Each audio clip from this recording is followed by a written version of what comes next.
Maana kila mlapo mkate huu na kukinywa kikombe hiki mwaitangaza mauti ya Bwana hata ajapo. Kila tutakaposhiriki katika meza ya Bwana ndio tunatangaza mauti ya Bwana. Amen. Amen. Amen. Tunatangaza ufufuo wa Bwana.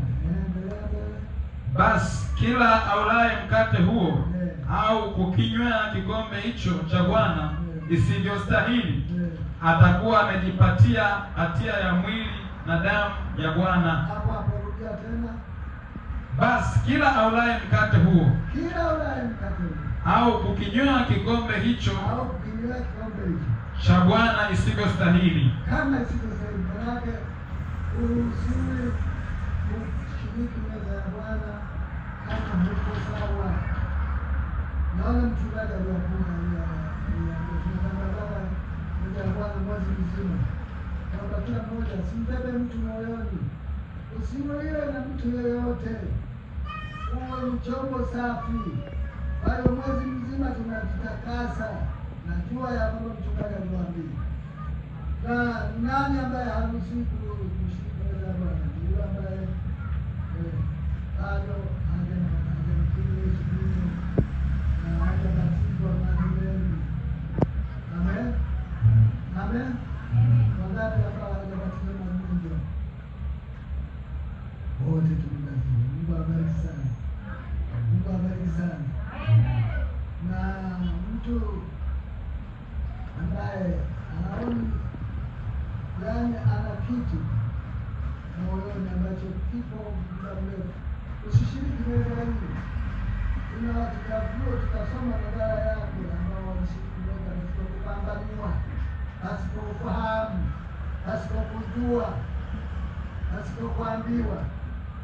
Mchungaji mnafundisha namna ya kushiriki meza. Meza ya Bwana ni shiriki inatakasa mwezi mzima au wiki nzima na kwa sababu sisemi pale mtangazo kushiriki meza ya Bwana unarudi tena huko kwenye kuandika watu. Tunaelewa mapema. Wakati wenyewe nasema hivi, kabla ya yote na kihoji kabla jambo tunataka kumsema. Tunasamehe, sio? Kwa hiyo anazungumza na kanisa la Korinto kuwaeleza hayo. Tuendelee tutakuta. Amen.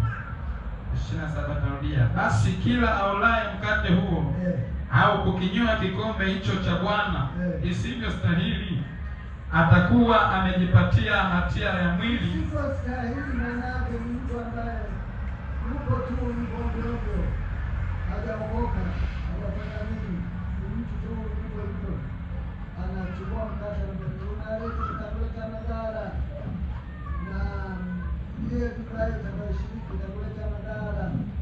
Amen. Amen. Kama unaona una jambo lako ambalo moyoni mwako bado liko usishiriki meza. Na kuna madhara yake mbele yake. Wengine walikuwa hawawezi, manake ni magonjwa, wengine walikufa. Hebu tuende mbele. Atakuwa amejipatia hatia ya mwili na damu ya Bwana.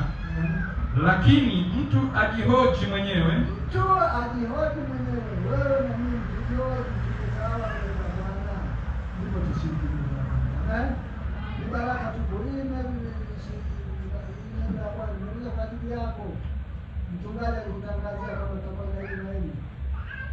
Kwa hiyo usichukue tu kuna madhara yake mbele yako. Amen. Endelea mbele. Na hivyo aulaye mkate na kukinywea kikombe. Sasa 29. Maana alaye na kunywa hula na kunywa hukumu ya nafsi yake. Kwa kutokupambanua ule mwili.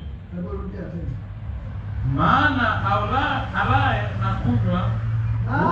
alaye na kunywa naye shiriki meza ya Bwana apambanue mwenyewe moyoni mwake, ajihoji, sema na Bwana kwamba moyo wangu ni safi Bwana katika hili. Hata kama unaona utapona, unanisikia? Wengine katika hili walioshiriki meza ya Bwana waliponywa katika mambo mengi, hata mambo mengine ambayo yanakuwa ni magumu. Nalifungulia hapo Bwana, nasikia hapo na yako mimi inanisumbua miaka na miaka. Mchumba huyu kila nikizungumza ananiita kisogo, mnanielewa? Lakini wapenda, mnanielewa? Hata kama uko binti, nasema vijana wanapita tu hawaulizi hata habari. Bwana atalifungua, tutamkuja kutoka kwa Bwana. Vijana mzuri, usikatishe binti. Unasikia? Unanisikia binti? Usiende jaa mkato. Hapana, yuko hapa na kunywa. Nzuri kama nini? Unanisikia na wewe vijana? Sio wewe unasoma. Anakuja yule ambaye Bwana amekuwekea. Usiwe na haraka. Unanisikia vijana? Baba, nimeonyeshwa ni wewe tu. Kwani yeye ana roho? Nimeonyeshwa mwenyewe. Ni mawazo yako. Wengine wanafunga na kuomba kutoka na simia. Wajile binti fulani nimemuona wengine wanamjana habari. Lakini sija nikamasikia na mtatizo. Anarudia Bwana. Unatoka maua. Unasikia Bwana? Bwana asikia. Sasa muda gani unaongeza kisini? Sasa amekujulia ni wewe akili zako. Mungu apewe sifa. Bwana furaha. Bwana furaha.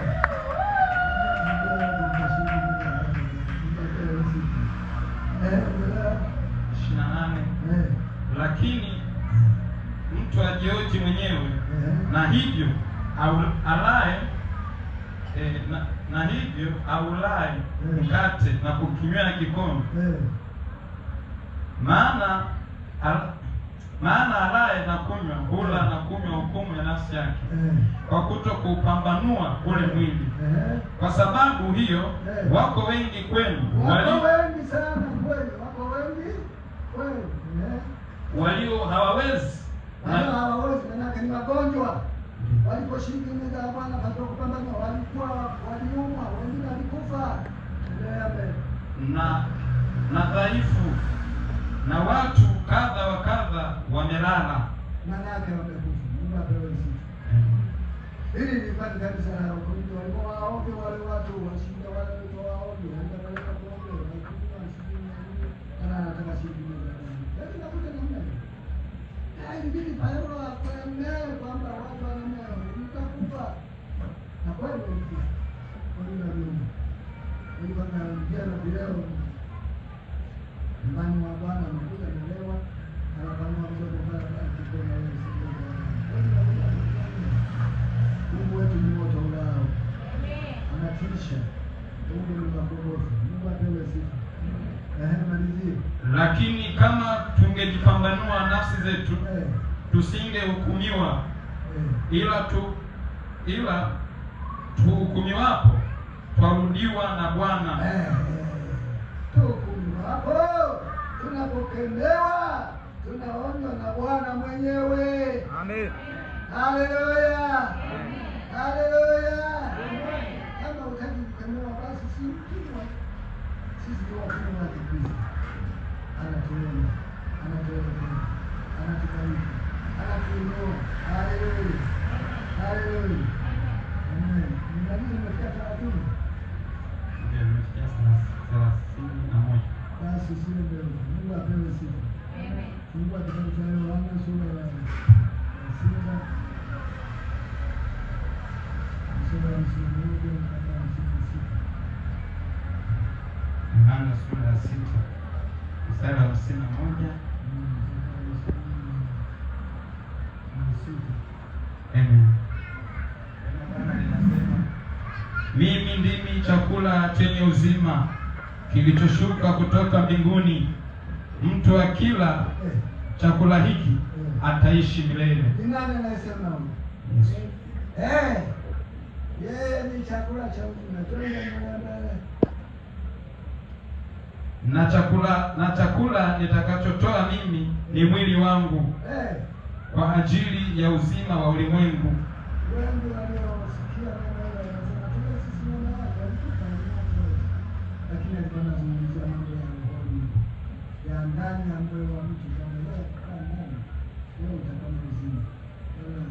Yesu Kristo anaishi ndani yako. Mungu apewe sifa. Mungu asifiwe. Mungu asifiwe. Amen. Basi Wayahudi walishindana wao kwa wao. Sikia, Wayahudi walikuwa mwelewa Yesu, walishindana wao kwa wao wakisema, awezaje mtu huyu kutupa sisi mwili wake? Hata wewe mwenyewe angetoka Yesu pale na nyama yangu ule, ungesema nitawezaje? Na wenyewe yani wachanganya, lakini Yesu alikuwa na maana ya rohoni ndani ya moyo wa mtu. Yesu anakaa ndani ya moyo. Tunashiba Mungu katika neno lake. Mungu apewe sifa. Amen. Sifa maana kila andiko lenye kuja Mungu na kufanyaje? Na kuwaonya, kuwaadibisha. Neno ni uzima. Mungu apewe sifa. Mungu asifiwe. Kwa hiyo alikuwa anazungumzia mambo ya rohoni, lakini Daudi akamwambia hapo.